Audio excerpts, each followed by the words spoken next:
Hello everyone, welcome back to Digital Dynamo Lab. In today's video, we are going to compare black box testing and white box testing. We will look at their differences, advantages, disadvantages and when to use each type. By the end of this video, you will clearly understand how these two testing methods differ. So let's get started. Let's compare black box testing and white box testing. Black box testing checks the software without knowing the internal code or logic, focusing on inputs and outputs.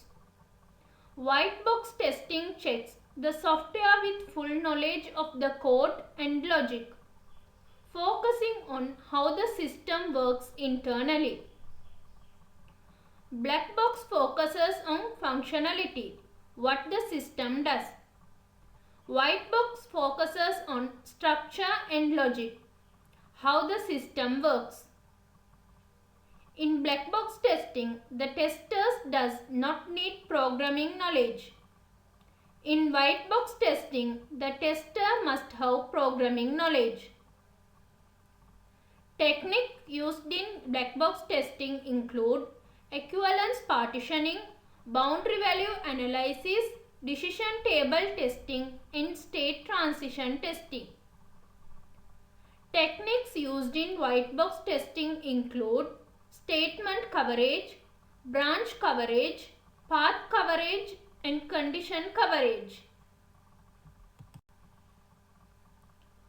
Black box testing is usually performed by QA testers, while white box testing is usually performed by developers.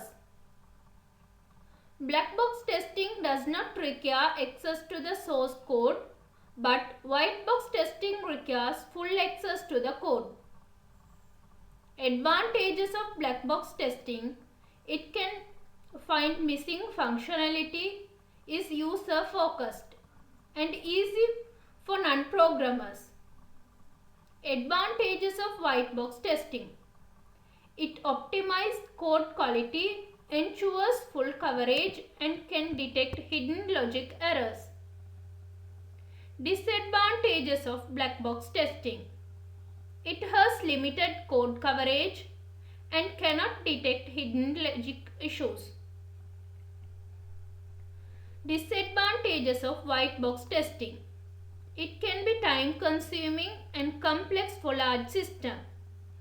So, black box testing focuses on what the user sees, while white box testing focuses on how the software works internally. That's all for today's comparison between black box and white box testing.